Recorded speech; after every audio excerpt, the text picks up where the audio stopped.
beginning of Rescue. Rescue actually kind of had probably a couple different beginnings. The first was back in high school. Jason Overstreet and I joined choir. It was kind of the cool thing to do in our high school. A lot of the jocks, a lot of the football players and stuff, of which I was not, were in choir, and it was also a great time to meet girls, really, because, you know, there was always choir tours, and it was just choir was fun, and we had an excellent choir teacher. Our junior and senior year, we had a quartet, and we had no clue what we were doing, and we were probably pretty awful, but we just had so much fun singing in that quartet. We just got addicted to harmony. We both sang in a goof around quartet in high school, fell in love with a cappella music, and then he went to George Fox University. Composition majors have to write, you have to write some music. So I wrote some a cappella stuff and had about 9 guys in my senior recital. And it was just me and 8 buddies just having a blast singing some of this stuff. And so we put on this concert, and that was my senior recital. And shortly after that, I went to 3 of the guys individually and said, I really feel like the Lord's just calling me to go this direction and want to know if you want in on it. And so the other 2 guys were from George Fox, just buddies of mine from there. And then Jason McKinney, who I had known for so many years before that. So when 4 of us started singing, that's probably the official start of Rescue. So when Jason Overstreet asked me to be a part of the group he was starting, it was a no-brainer for me. When I first met Pierce, we just fell in love with his personality. He's just such a relaxed, funny guy to be around. Everything is just fun to him. It's like a big kid. In 1998, I was singing with another group, and I have a mutual friend with Rescue, and they came to see her in this group and met me, and so we were becoming friends over a year or so, and they asked if I was interested in joining the group. And so we met through a mutual friend again, and I joined the group a year later at the end of 1999. So what you're saying is they came to see the girl? Yes. Uh-huh. I was a byproduct. Yeah. Scary. Yeah, it's frightening, isn't it? It is. I was in Branson, Missouri, my wife and I were, and we were ready for a transition. We were ready to, get away from the show that I was in. Man, Tim has been a huge blessing to sing with. When we first found out about him, our mutual friend, Steve Maxwell, knew that we were looking for a new bass, knew the position was open. And we'd actually asked Steve if he'd be interested in the part, but he's really committed to his ministry right now, and so he said, I can't do it, but I know some people who would be really good for the position. I had offers from a couple different places, but when it came to deciding whether or not to come on with Rescue, I was really attracted to the group because of their heart for ministry. Tim and I got a hold of each other and started talking for about 2 weeks before he flew out and spent some time with us. And what impressed me about Tim the most is that while he has an incredible gift, he has a voice that nobody else has. I think for that entire 2 weeks we talked about ministry. I want to be a part of a group that is going to be in touch with people's needs and what people need spiritually. And Rescue is so focused on that. Ministry. Ministry is that is my ultimate passion. I just love being a part of this ministry, but ministry in general, just being able to share the gospel, share Christ with people around me. It's 4 guys who are striving to in their own individual walks with God, and that translates out on the stage. We don't separate the two. Rescue is an extension of our individual walks with the Lord. So on any given weekend that you come to hear a concert, you're not going to get the same thing every time. You're going to get testimonies that reflect what God is teaching us at the moment, where we are in our growth with Christ, and people can relate to that. We don't put ourselves as having arrived. We more present ourselves in the process of, hey, we screw up, we're sinners, but this is how this is what God's grace is teaching us at the moment, and people relate with that. At Rescue concerts, all of us are just goofballs. We just like to have a lot of fun. But we're so ministry-minded, we want to communicate to people. And I know one of the things that's communicated to me over the years in a powerful way is just through comedy. If somebody can get me to laugh, then I'm more open to listen to what they have to say. Absolutely 100% God gets the glory for this. We're just 4 ordinary guys who God has seen fit to raise up to tell people about Him. Whether it's the writing of music, arranging of music, performing of that music, CDs, it really doesn't matter. We know that everything we do is all about the glory of the Lord. Yes, He has given us gifts and talents, but we know that that is from Him, and so that we just hope that people are able to look beyond us and see that this is God who is doing this. He has given us everything that we have. I think there's so many talented musicians out there that are not getting to do this as a full-time career. Every single day I'm just amazed that we get to do this full-time. We just feel very, very blessed that the Lord has given us the opportunity to do this as our job and as our career. It's definitely our passion to do this. And so we just thank the Lord for every day that He allows us to do this on a full-time basis, and we'll take advantage of every opportunity we get to sing. It's a great ministry, and I love being a part of Rescue for that, for a number of reasons, but mainly for that purpose, because their heart for ministry is just amazing. Everybody in this group is important, both musically. Everyone's role is incredibly important, and then on the business end, everybody does really important jobs and roles. But one guy in particular, I just know we wouldn't be here without him. He's been my sidekick from the very beginning. Jason McKinney has just been tremendous for this group. I think he's been the spiritual leader of this group from the very beginning. His heart and his passion for what we're doing, to follow the Lord, wherever He's leading. We've gone through some very difficult things over these past 7 years, and that's a lot of groups break up over the things that we've gone through. But the Lord has held us together, and Jason's just been a tremendous support of me personally and of the group in this ministry, and he's just meant a lot to this group. Jason Overstreet is the guy that I look to in this group as far as who has the kind of the musical genius in this group, but he'll be the first to tell you as well that he is doing what God has led him to do. Jason could be doing a lot of different things with his gift, but he's chose to channel it to bring glory to God and use this as a platform to where we can share the gospel to people who don't know Him, as well as encourage believers and bring a relevant message to people who do know God. The Rescue music is kind of a collaboration of a lot of different people. The first stage of our music is kind of the writing stage, and that has been a lot of people that have put their heads together for a lot of different songs. A lot of our songs are written by Matt Lusk, who is our original bass in the group. He's with us for a year, but he continues for the last 6 years to write songs for us. He just has an amazing ability to write catchy lyrics and melodies. Jason McKinney has written some of our stuff too. Chad Krober, also a former member, wrote the song and arranged the song Rescue. Every Rescue song starts on the piano. So it starts out as a piano piece, and then once all the chords are figured out and the whole piece is written as a whole, then it's translated onto computer, which is where I hook my digital piano to my computer and translate the parts and start forming the different parts that each person individually will sing. And from there I can print out sheet music and part recordings and give to the guys, and they can learn their parts separately, and then we come together as a group and start putting all the parts together into the song. So that's kind of how some songs begin. But all Rescue songs start at the piano.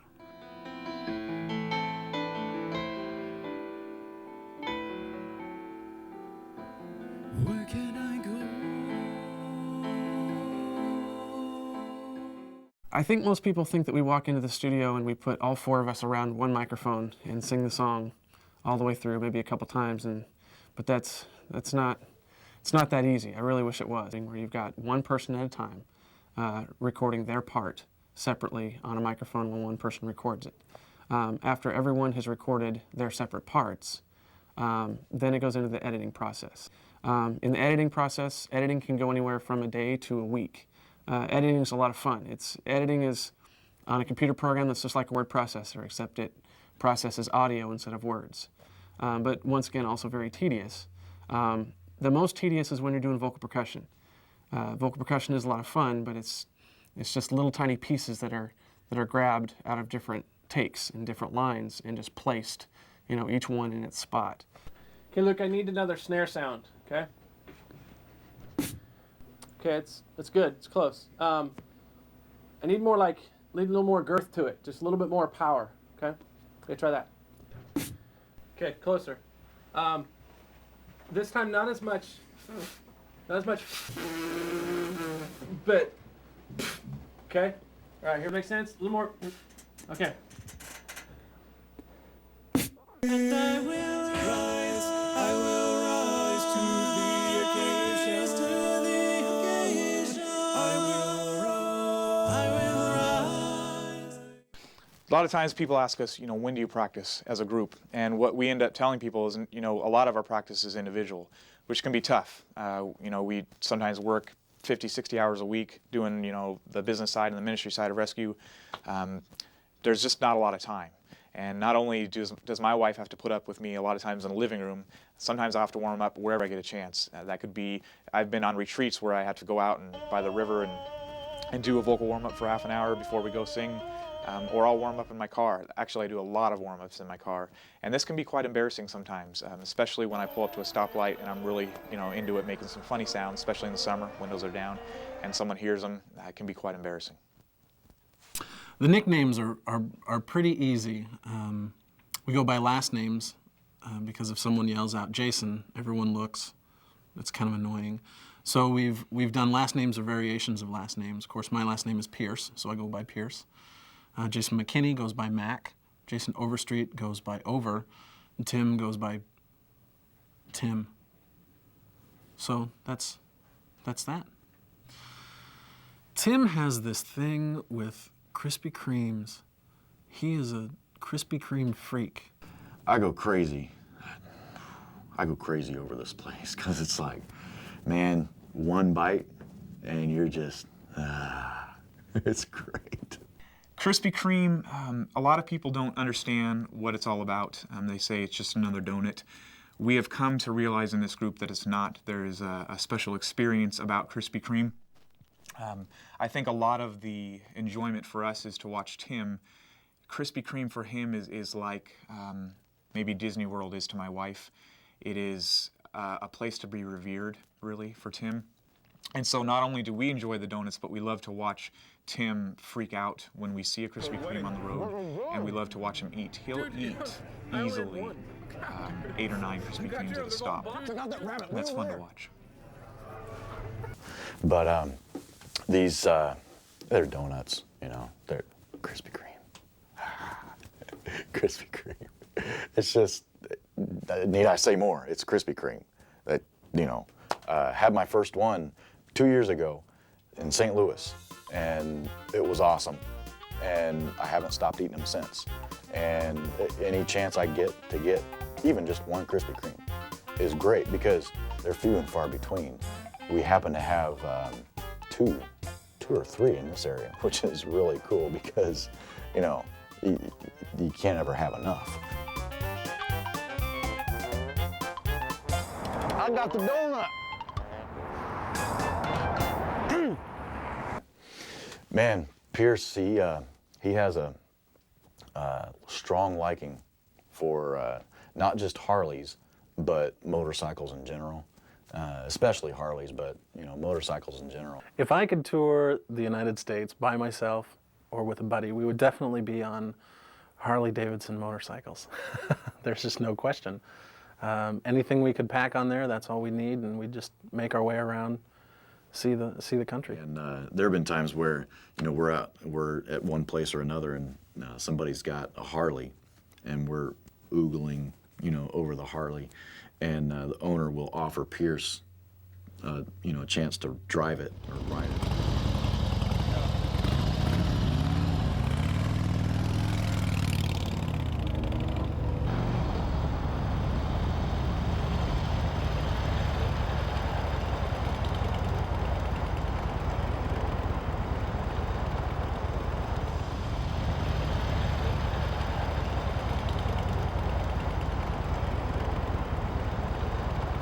The first thing I'd have to say is my wife, Allison, has been tremendous. Her support of me being in this group. She knows I love to sing. She knows it's my passion. She's had to put up with years of me doing obnoxious vocal warm-ups in the living room. She's always been encouraging, uplifting to me. She loves to travel. She loves to go on trips. It was when I first had my daughter Macy, I didn't know how that all would turn out as far as traveling and things. Turns out my daughter travels really well. She's been on 13 planes. She's done great. She's done well on the bus. The guys love her. So that aspect of combining my family with the ministry up to this point has gone really, really well. Yeah, if I'm not working, then I'm probably either in a gym somewhere playing basketball, we're working out, lifting weights. Jason McKinney and I love to lift weights and try or attempt to stay in shape as much as we can. Jason Overstreet and I, actually in high school, we used to have push-up contests and things. It's always been an element of who we are. So now we work out any way we can, anytime we get a chance, especially if we're feeling motivated. We've been known to be in a hotel room doing tricep extensions with chairs. Just anything we can do to stay in shape on the road. Hey, Mike. Get set. Go. The lead, he's got about a 5 bicycle lead right there. Oh, wait. Jason's getting on, Jason. Jason, here comes the other thing. We got a bicycle right in there going. Oh, we got some cheating going on. Oh, now Jason's pulling the lead. He's got a good lead on. No spinning. He's got a good lead. Oh, no popping willies there. No popping willies. We got Jason only a quarter of a mile to go. Quarter of a mile to go. Which Jason's going to win? You know, in the weight room, there's this. One of my favorite things to do is this. You have this big ball, and it's good for doing, you know, ab workouts or you know, different things. And so I just have some different exercises I like to do with that ball. And you know, one is called the ab roll, which is a pretty typical ab exercise, and then the other one is the ab bounce, and that's one of my favorites. And then, you know, there's others I do too. Now the other side. Try. And so when we're home, it's important to try to stay in shape. So I have a lot of buddies I play throughout the week playing basketball with. I just absolutely grew up playing the game. I just love the game. And I think I'll probably play until I can't walk anymore. But I love basketball.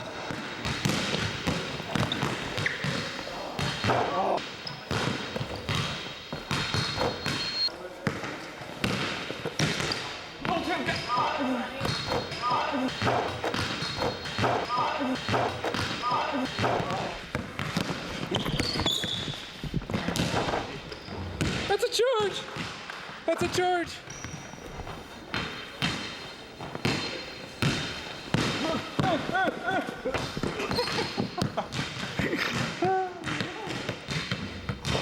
Mommy? A fun story about over. Well, there was this one time we were. I can't say that on film. Okay. There was this one time that